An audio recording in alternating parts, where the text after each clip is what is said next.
Hello good morning दोस्तों, कैसे हैं आप लोग? आशा करती हूँ ठीक होंगे, है ना। तो स्वागत है आप लोग को आपके ही क्लास में AFT एडू बूस्ट ना। जितना ज्ञान है उसको और बूस्ट करें। ठीक है, तो चलिए मिट्टी का क्लास ना। तो खुद पर विश्वास करना सबसे बड़ा साहस, और ये करते रहे। सकारात्मक सोचिए और सकारात्मक रहे, है ना। सकारात्मकता ही एनर्जी का, ऊर्जा का मुख्य स्रोत है, और ये एनर्जी बनाए रखे हर कार्य के लिए, अपने माइंड के लिए, अपने बॉडी के लिए, अपनी सोच के लिए, ठीक है ना। तो देखिए, ये पर्वतीय वनीय मिट्टी और मरुस्थलीय मिट्टी, आज लास्ट क्लास है मिट्टी का, है ना। मृदा का आज लास्ट क्लास है, ठीक है जी। तो ये मृदा चैप्टर आपका कंप्लीट हो जाएगा, ठीक है ना। तो अब देख लेंगे कि पर्वतीय और वनीय मिट्टी, देखिए पर्वतीय मिट्टी ना कैसी होती है, अब देख लेंगे। ये पर्वत है और ये पर्वतीय क्षेत्र है, हिमालय हिमालय का क्षेत्र होता है। तो आप देख लेंगे और हम देखते हैं आगे अब इसे कैसे बनता है, क्या कारण होता है इसके बनने का, है ना। पर्वतीय वनीय मिट्टी है ना, माउंटेन फॉरेस्ट है। तो बनने के कारण क्या होता है, आखिर ये पर्वतीय मिट्टी बनता कैसे है ना। तो देखेंगे कि जो ये मिट्टी है पहाड़ में चट्टानों के अपक्षय से, वेदरिंग ऑफ द रॉक्स ना से बनती है। सॉरी, ये इंग्लिश में हो गया, इसको काट देते हैं, ठीक है, रहने दीजिए। तो क्या क्या होता है, ये मिट्टी क्या होती है, ये मिट्टी पहाड़ों में चट्टानों के अपक्षय से बनती है, ठीक है। तो ध्यान रखेंगे, देखिए यहाँ पे देखिए ये पहाड़ है ना, तो इसके धीरे धीरे ये गर्म होता है और ठंडा होता है, तो इसके अपक्षयन से होता है मिट्टी का बनना ही है कि अपक्षयन से, है ना। तो इसके धीरे धीरे ये बह के नीचे आएंगी और यहाँ भी छोटे छोटे पार्टिकल्स बनेंगे और ये मिट्टी का रूप ले लेंगी, है ना। तो ये चट्टानों के अपक्षन से होता है। ठंडी जगहों पर जैविक पदार्थ, जैसे पर्वत में क्या होता है, जहाँ ठंडी होती है वहाँ जैविक पदार्थ से पत्तियाँ, पेड़ पौधे के अवशेष मिलकर ह्यूमस बढ़ाते हैं, है ना। ह्यूमस बढ़ाते बढ़ाते और वो मिट्टी का रूप ले लेती है। अब ये कहाँ पाए जाते हैं आप देखेंगे, यही रीजन होता है मिट्टी के बनने का। तो ये कहाँ पाया जाता है, हिमालय के पर्वत क्षेत्र, जम्मू कश्मीर में, हिमाचल में, उत्तराखंड में, सिक्किम में, देखिए सिक्किम में भी पहाड़ है ना, और अरुणाचल प्रदेश में, ठीक है।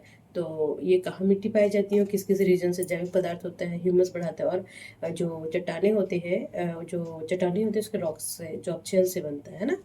तो और कहाँ कहाँ पाए जाते हैं, दक्षिण भारत की ऊंची पहाड़ी, जैसे नीलगिरी हो गया, अन्नामलाई हो गया, जैसे ये अपन इंडिया हो गया, ठीक है, ये अपने हमारा इंडिया भारत, प्यारा भारत है।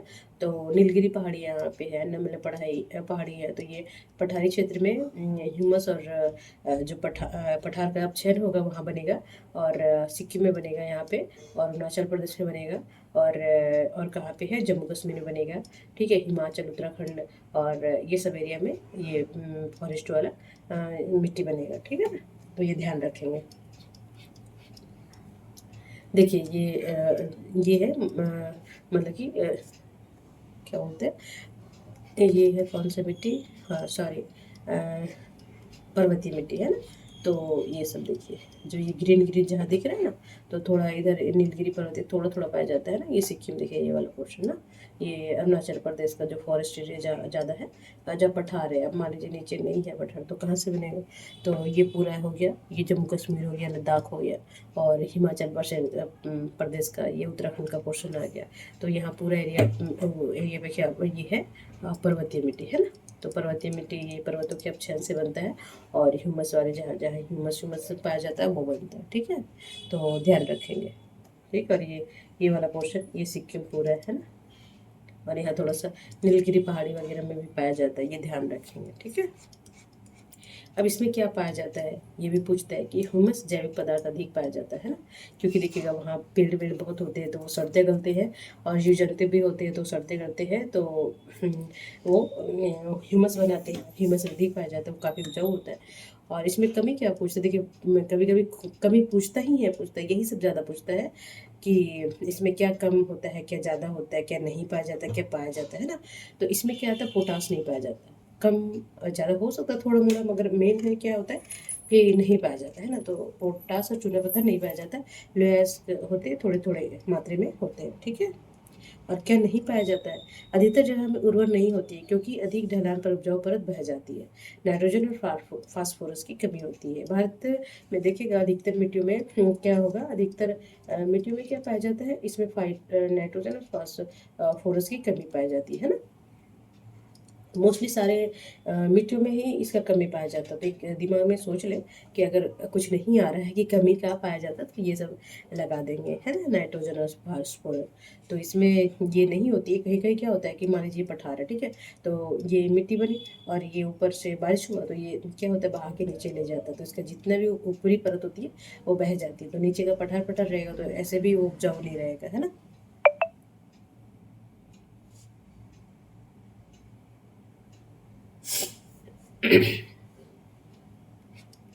ठीक है।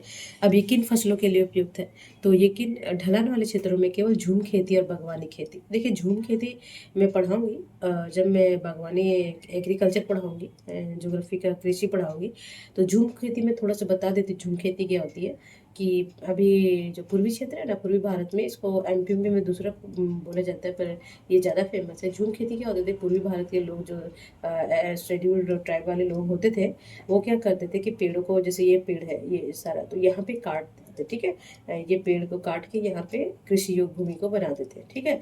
कुछ दिन किए, जब ये अनुपजाऊ हो गया तो यहाँ से उठ के दूसरी जगह ये पेड़ काटे और यहाँ जला जुला के ये छोड़ दिए, ठीक है। तो ये शिफ्टिंग कल्टीवेशन भी बोलते हैं इसको। तो फिर ये यहाँ का जंगल काट के और कृषि योग्य भूमि को बना दिए, तो इसे बोलते थे झूम खेती, बागवानी। तो ये ढलान वाले क्षेत्र में केवल झूम खेती होती है। और बागवानी जैसे कुछ फ्रूट्स वगैरह हो गया, है ना, कुछ नट्स वगैरह हो गए, और सेब, चाय, काफ़ी कॉफ़ी और दालचीनी, इलायची और आलू जैसे फसलें उगाई जाती है इसमें, ठीक है।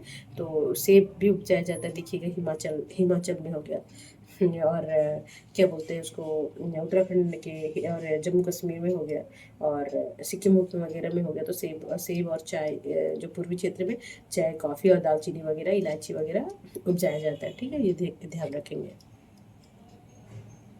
ठीक है। अब किन फसलों के लिए अनुपयुक्त है, जैसे गेहूँ, धान, गन्ना, मैदानी अनाज वाली फसलें यहाँ पे नहीं उपजाई जा सकते, ठीक है, ये ध्यान रखेंगे, ठीक है। सॉरी, अभी मेरा तबीयत ठीक नहीं हुआ है, अभी पता नहीं कितना दिन तक चलेगा, बट दवा ले रही हूँ, जल्दी ठीक हो जाएगा, ठीक है। चलिए, अब आज ये जो मृदा का जो हमारा चैप्टर है और समाप्त हो जाएगा इसके ऑब्जेक्टिव के साथ ही। तो मरुस्थल मिट्टी है, डेजर्ट सॉइल, रेग सॉइल, है ना। तो रेग, अब हिंदी में रेग लिख देगा तो कंफ्यूज नहीं होइएगा, ठीक है, ध्यान रखिएगा। देखिए मरुस्थल में धीरे धीरे बाद में रेत में ये कन्वर्ट हो जाता है, ये झाड़ियाँ जैसे पौधे उगते हैं उसमें, ध्यान रखेंगे, ठीक है। अब बढ़ने के कारण क्या होता है, शुष्क ड्राई जलवायु, है ना, रेत और कंकड़ का जमाव, जैसे कि रेत जलवायु शुष्क रहता है, ड्राई रहता है, बारिश नहीं होगा तो वहाँ शुष्क ही रहेगा ना जी। तो और कंकड़ का जमा, हवा में रेत की तूफानी और मिट्टी लगातार बनती है और बदलती रहती है। हवा हवा और रेत के तूफानों से मिट्टी लगातार बनती है और बदलती रहती है ना। तो तूफान भी आता है और रेत भी आता है, बहा बहा के हवा के द्वारा, तो ये मिट्टी का निर्माण होता है। अब ये कहाँ पाई जाती है, कहाँ पाई जाती है, तो ये थार मरुस्थल, राजस्थान, जैसलमेर, बीकानेर, बाड़मेर, जोधपुर, गुजरात का कचरन, पंजाब और हरियाणा। देखिए इसमें मैं बता देती हूँ, है ना।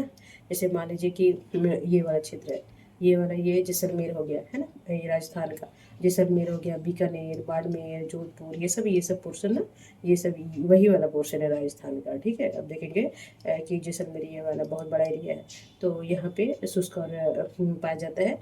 और कचकरण, ये वाला पोर्शन ना, कचकरण में तो पाया जाता है। और पंजाब हरियाणा के कुछ कुछ भी क्षेत्र होते हैं वहाँ भी मरुस्थलीय, जैसे ये राजस्थान से लगे हुए जो हरियाणा और पंजाब के, इधर से पंजाब वाला और इधर हरियाणा वाला, तो ये सब एरिया में या मरुस्थलीय मिट्टी पाई जाती है, ठीक है, ध्यान रखेंगे। अब इसमें क्या पाया जाता है, अब लवण तो पाया जाएगा, ऑब्वियस है ना। तो लवण, साल्ट की मात्रा अधिक होती है, और चूना की अधिकता होती है। चूना पत्थर ना, चूना आप देखेंगे जो संगमरमर होता है, संगमरमर, जो टाइल्स वगैरह जो बोलते हैं, तो उसमें क्या पाया जाता है, मोस्टली चूना पाया जाता है। तो इससे ये ध्यान रखेंगे, ठीक है ना, कि चूना पाया जाता है, हाँ। तो उसमें लवण पाया जाता है, साल्टी होते हैं ये सब ना, और चूना, कैल्शियम कार्बोनेट ना, तो अधिकतर पाई जाती है, क्योंकि संगमरमर में ही चूना होता है। कुछ जगहों पर फास्फोरेट भी पाए जाते हैं, ये ध्यान रखेंगे ना। अब हर जगह पे नहीं, पर कुछ जगह पे पाया जाता है। क्या नहीं पाया जाता है ना, तो ऑब्वियस ह्यूमस नहीं पाया जाएगा, नाइट्रोजन नहीं पाया जाएगा। नाइट्रोजन की बहुत कमी होती है, ठीक है। ह्यूमस कार्बनिक पदार्थ की कमी होती है। कार्बन कहाँ से आएगा, जब तक यहाँ मिट्टी सड़ेगी नहीं, पानी नहीं होगा, है ना। और जल धारण क्षमता कम, बहुत रेतीली में पानी नहीं रुकता। देखिए कहाँ से रुकेगा, रेत रहेगा, रेत में पानी डालेगा नीचे चला जाएगा, वो उठाएगा, इधर सरक जाएगा, उधर सरक जाएगा, है ना। तो जल धारण करने की क्षमता भी बहुत कम होती है इसमें। अब देखिएगा कि किन किन फसलों के लिए आप नट्स वर्ड्स होते होंगे, देखिए देखते हैं। हाँ देखिए किन फसलों के लिए उपयुक्त है ये सिंचाई की सुविधा हो तो। देखिए कोई भी फसल सिंचाई की सुविधा के बिना नहीं हो सकती, ये याद रखेंगे, ठीक है। तो बाजरा, मूंग और मक्का, देखिए ये सब फसल में क्या होता है, कम कम पानी की मात्रा की जरूरत होती है ना। तिलहन, देखिए राजस्थान में ज़्यादातर तिलहन और जौ होता है। कुछ जगह पर कपास भी की जाती है, जैसे पंजाब का कुछ एरिया हो गया, राजस्थान का कुछ एरिया हो गया, गंगानगर वगैरह। गंगानगर हरियाणा में आता है, वही राजस्थान का लगता जुलता है। तो ये सब कुछ कपास उगाया जाता है, तिलहन, जौ और बाजरा और मूंग और मक्का, ठीक है। तो ये ध्यान रखेंगे, ठीक है जी। हम्म।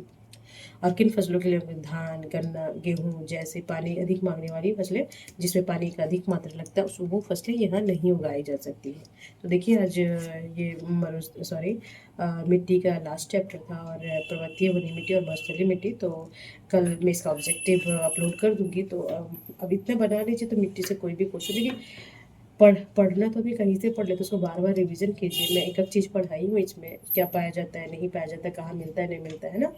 तो चलिए, तब तक अपना और अपनी फैमिली का ध्यान रखिए, पढ़िए और अपने ड्रीम को अचीव कीजिए।